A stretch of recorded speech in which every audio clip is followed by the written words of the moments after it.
Hello, Bonjour. bienvenue chez Lady Corner. Cette vidéo pour vous présenter les nouveautés et les retours en stock de cette semaine-ci.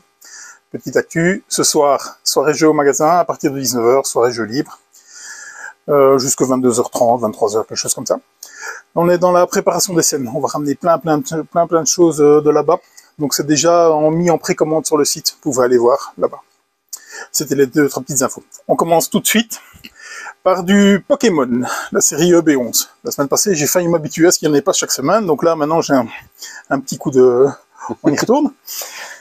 Les ETB, donc les Elite Trainer Box Pokémon, avec un contenu de 8 boosters, des protèges cartes, des cartes énergie, enfin un peu de tout, une petite boîte de rangement. C'est les ETB Pokémon. On a reçu aussi un coffret stade et stratégies de combat. Et là-dedans aussi, il y a des boîtiers stratégiques, il y a des boosters aussi, des cartes énergie, il y a un peu de tout là-dedans. Donc on avait reçu les boosters la semaine d'avant, avec des coffrets aussi. Et donc ici, maintenant, c'est vraiment les coffrets ETB et les coffrets en dur, pour ce qui est de la série EB11, Origine perdue de Pokémon. Je ne sais pas s'il va arriver quelque chose d'autre par la suite, parce qu'il faut savoir qu'on les commande des mois à l'avance, donc on a toujours la surprise quand ça arrive, donc on verra à ce moment-là. Je ne sais pas. Il y a une personne qui m'a demandé si j'avais une idée de quand ça allait sortir la suite, mais je dis la même chose que toi. C'est exactement la même chose que toi. C'est ça, on reçoit une facture et on dit ah ben tiens ça arrive. Voilà, c'est exactement ça. Voilà, c'est ça. Donc c'était la série EB11 Pokémon. Aussi, une franchise qui vient avec plein d'extensions, c'est normal, c'était des Kickstarter, donc les Kickstarter avec plein de matos, et bien donc les versions boutique attrapent aussi plein de matos. C'est une extension pour Zombicide, donc la deuxième édition de Zombicide. On est sur Forendrix. Forendrix, ça amène les soldats zombies. Je l'ai appris à mes dépens que c'est vraiment des crasses. On s'est fait massacrer par ces soldats zombies. Non, vous avez fait une erreur. Vincent me l'a expliqué, vous avez été téméraire, vous êtes resté dans la rue alors que vous pourriez passer dans le bâtiment. C'est exactement ça, on a joué comme on joue d'habitude. Ouais, c'est ça. Sauf que eux, ils ont joué comme les survivants ils jouent, donc ils tirent. Donc on s'est bien fait massacrer. Donc c'est l'extension Forendrix, c'est la deuxième grosse extension. La première c'était Washington ZC qui amenait le mode jour-nuit.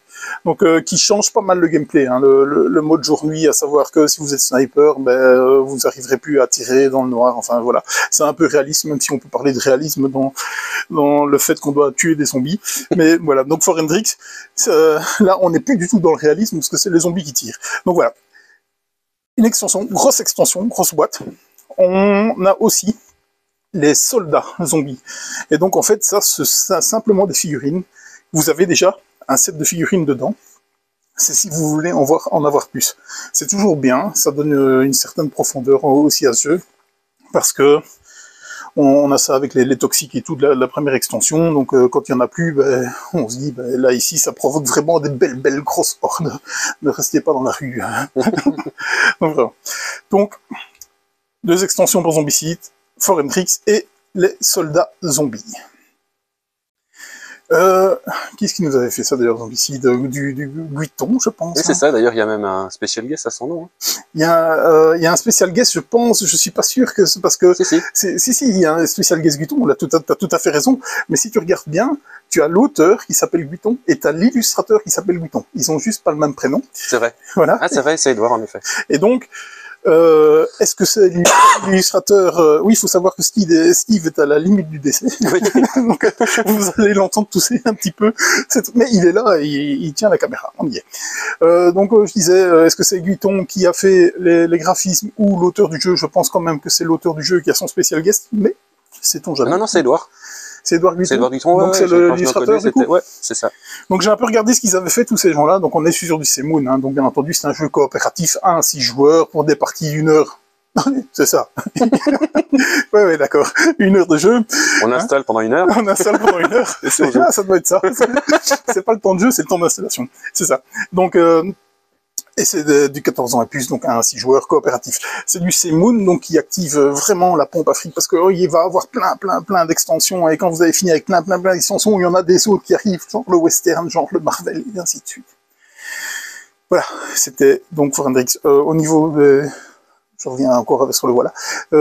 Au niveau des auteurs et tout ça, évidemment, vu qu'ils sont très très prolifiques dans la saga Zombicide, eh bien ils n'ont pratiquement fait que cela. Donc l'illustrateur, on le voit un peu sur Massive Darkness, même Massive Darkness c'est quand même le petit frère à Zombicide, hein, donc ça reste quand même dans la même maison. Voilà. Voilà. Harry Potter, Stupéfix. C'est Ludovic Maublanc qui nous a fait ça. Et donc Ludovic Maublanc, qu'est-ce qu'il nous a tout fait? Parce qu'on va pas y passer un quart d'heure, hein, parce qu'il en a fait quelques-uns. Blindé. Et en plus, je les adore tous. Oui. Il y a Mr. Jack. Oui. Draftosaurus. Oui. Cyclade. Oui. Noé. Entre autres. Hein, vraiment. Franchement, Ils sont franchement bien. Un grand nom dans les auteurs Cyclade, il y a longtemps que j'ai pu jouer d'ailleurs. Et donc, c'est aussi l'auteur de Cash and Guns. Ouais. Et donc, Cash and Guns, c'est quoi? Eh bien, Cash and Guns, c'est Stupéfix. C'est ça. C'est ça. On y a joué, donc on est dans l'univers d'Harry Potter, et donc c'était comme avec Cash and Gun, où vous alliez devoir braquer vos copains, et savoir s'ils restaient ou ici. Corones, c'est ça. Ici, c'est Stupéfix, et je pense que si jamais tu t'en vas, c'est Protecto, en tant que grand fan de la saga Harry Potter, j'espère ne pas avoir dit de bêtises là-dessus. C'est du 4-8 joueurs. Donc on est clairement dans un jeu comme Cash and Guns, limite un jeu d'ambiance, donc on est sur du familial quand même, mais plus un jeu d'ambiance, 4-8 joueurs, c'est du 8+, on est sur la même gamme familiale, et c'est pour des parties d'à peu près une demi-heure. Donc pour l'avoir joué chez Asmodée, on est vraiment sur Cash and Guns. Ouais, c'est vraiment du Cash and Guns. C'est Cash and Guns rethématisé, Repo Prod, qui a fait la boîte, qui avait déjà fait Cash and Guns, l'ont dit d'ailleurs, hein, donc c'est clairement assumé. Cash and Guns dans l'univers d'Harry Potter, c'est Ludovic Maublanc qui nous a fait ça. Le gros morceau de la semaine, vraiment, très très gros, très attendu. Twilight Inscription. Twilight Inscription, c'est un roll and high. Et là, on est dans du costaud. Je pense que on n'avait pas encore atteint ce stade-là dans les roll and high, parce que on est sur du 2 heures de jeu. Ouais. On est sur un 4X. Ça, en roll and high, c'est pas mal. Qui est-ce qui nous a fait tout ça? Alors, c'est James Kniffen. Kniffen, je sais pas comment on dit ça. Kniffen. Il nous a fait quoi? Civilisation. Civilisation Aube Nouvelle. Ouais. Civilisation Aube Nouvelle. Ouais. Et Forbidden Star, je vois. Ouais, Forbidden Star, ça, ok. Forbidden Star, je regardais, je pensais qu'on en avait un, on n'en a plus, c'est très bien. Par contre, on a Civilisation. On a Civilisation Aube Nouvelle, effectivement. Donc, qu'on n'a pas encore testé. On a testé l'autre civilisation. Ouais, l'autre civilisation, je l'ai joué. Ouais. Donc, il faut prévoir juste 3 semaines de jeu. C'est ça. Je serais curieux de savoir s'il a la même durée, parce que l'autre, fallait déjà s'accrocher, hein. C'est quoi? C'est 5, 6 heures de jeu? Facile, bien plus. On n'était pas loin des 8 heures, quand même. À 8 heures? Oui. Ah, moi, je me rappelle pas 8 heures. En fait, Twilight Inscription, il prend un peu, un tout petit peu son univers de Twilight Imperium, qui est l'énorme boîte de jeu, qui est quand même assez très cher, qui est très cher même, et qui est lui aussi pour plus de 8 heures de jeu. Donc on est vraiment dans un 4X, vraiment tout le genre de jeu que je... Et voilà. et donc voilà, apparemment, les fans de Twilight Imperium seraient un peu, on va dire, déçus, parce que on n'y retrouve pas spécialement l'univers, les mécaniques et tout ça. Donc on est un peu dans l'univers, mais pas trop. Donc si vous prenez en disant c'est le roll and high de Twilight Imperium, eh bien non. Okay, donc on est peut-être sur le même auteur, la même équipe graphique et tout ça, mais c'est pas ça. Donc on est quand même sur un roll and high avec 4 feuilles. 4 feuilles. Vraiment, le mur d'Adrien nous explosait la tête avec 2, et ici on en a 4 du coup. Et apparemment, donc c'est une feuille par X, hein. Donc là vraiment, vous avez vraiment la feuille combat. J'en ai entendu énormément de bien. Ça me tardait vraiment de l'essayer. On a eu nombre de boîtes, mais on a eu énormément de commandes. Donc il nous en reste quand même assez peu. On va vite en recommander, avant qu'il n'y en ait plus. Ça sera déjà la prochaine. Qui est-ce qui nous a illustré ça, s'il te plaît bien?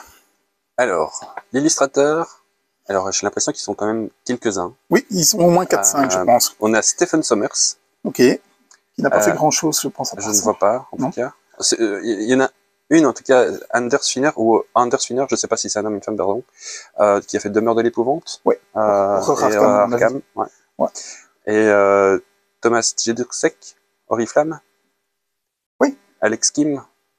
Voilà. Ok. Grosse équipe quand même. Voilà, pardon. s'il est parmi nous. Ok. Je vais quand même essayer de vous montrer sans reflet ou quoi. Est-ce que ça pourra vous donner? Je bouge pas. J'essaie d'avoir. C'est compliqué. Plus ou moins de l'avoir sans reflet. Ouais. Ouais, c'est 4 énormes feuilles de jeu qui sont un peu style avec des marqueurs Viveda et tout ça. Donc vous n'avez pas que des paquets.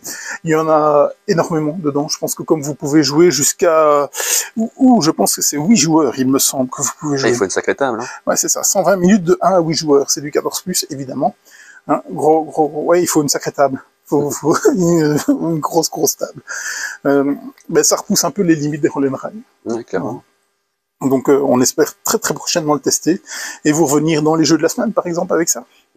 On va passer au retour en stock. Je te suis. Oui. Il est revenu, les bâtisseurs, c'est le Moyen-Âge, parce qu'il y avait l'Antiquité, donc c'est le Moyen-Âge. Il est revenu après des mois, voire des années de rupture. Donc, si je me souviens bien, la boîte était rouge à la dernière édition. Donc, est-ce que ça a été revu et corrigé? Je ne pense pas, parce que je pense qu'on est sur le même graphisme. L'auteur, c'est Frédéric Henry. Donc, Frédéric Henry, il nous a fait les Timeline et Carline, évidemment, mais c'est aussi l'auteur de Conan. Il nous avait fait un grand écart là-dedans, entre un jeu d'escarmouche à figurines et les Timeline. Donc, Frédéric Henry, auteur très sympathique, je le voyais souvent sur Trick Track. C'est un classique, on peut dire que c'est un classique, hein. Donc vous allez simplement vous allez upgrader vos cartes, vous allez vraiment venir avec c'est peut-être le précurseur des cartes, je sais plus comment ça s'appelle, card crafting, je pense, ça s'appelle ce système un peu à la où on va mettre des cartes comme Canva le fait, comme je ne reviens plus sur le nom du premier qui nous avait fait ça. Je me souviens, j'ai testé aussi. On l'avait joué, c'est à Mystic Vale. C'est Mystic Vale. Donc, où vous allez venir upgrader vos cartes, les superposer parce qu'elles sont transparentes et elles vont attraper de plus en plus de force. Donc, c'était les bâtisseurs Moyen-Âge. Il est revenu. Alors lui, il est revenu aussi tout en étant une nouveauté. Donc il faut savoir que Asmodée Belgique aime bien faire des versions franco-néerlandaises de ces boîtes, ce qui fait que les boîtes arrivent plusieurs mois après la guerre, on va dire, hein, parce que on a quand même on avait eu quelques boîtes quand c'était uniquement en version française, donc c'était déjà sorti. Donc là maintenant, c'est un jeu qui revient, donc au My Brain. C'est un jeu de Théo Rivière et de Bruno Catala. Alors, si je vous dis tout ce qu'ils ont fait, on est encore là la semaine prochaine pour la vidéo de la semaine prochaine. Donc, vite fait, Théo Rivière, dis-moi, Draftosaurus, je suppose. Draftosaurus, The Loop, Bag of Chips. C'est ça, Bag of Chips, excellent Bag of Chips. Ouais, Bag of Chips, terrible. Et Bruno Catala. Five Strives, Abyss, il est partout. Sobek, c'est lui que j'adore. Oui, il est partout. Il est dans les Seven Wonders, il est partout, il est vraiment partout. En My Brain, vous allez devoir vous défausser de vos cartes, tout en faisant des petites crasses aux os. Donc, vous êtes des zombies animaux. Et donc, voilà, essayez de vous défausser de vos cartes. C'est à peu près tout. On a vu ce qui allait arriver la semaine prochaine, on va pas faire une émission aussi courte la semaine prochaine. Donc, comme je disais, on est dans la préparation des scènes, on a signé pas mal de trucs pour aller chercher là-bas, donc j'ai un peu peur déjà pour la capacité de la voiture. Donc on va ramener, j'essaierai de vous faire une émission spéciale des scènes, donc c'est dans 15 jours, de toute façon on n'y est pas encore tout de suite. Pas de jeu de la semaine. Trop de préparation pour SN, pas le temps de jouer. Ce qu'on a joué, si c'était plus des vieux jeux qui demandaient des confirmations, comme on a eu Xavier Georges, on est repassé dans 3 par exemple. Excellent jeu qui a très bien vieilli. Je suis repassé dans Great Western Trail par exemple. Mais enfin bref, on va pas vous les présenter, c'est pas des nouveautés. Voilà, pour cette semaine-ci, je pense que c'est déjà pas mal. En effet. Le mot de la fin. Comme à chaque fois. Au revoir. À bientôt. À bientôt. Chez Ludie Corner.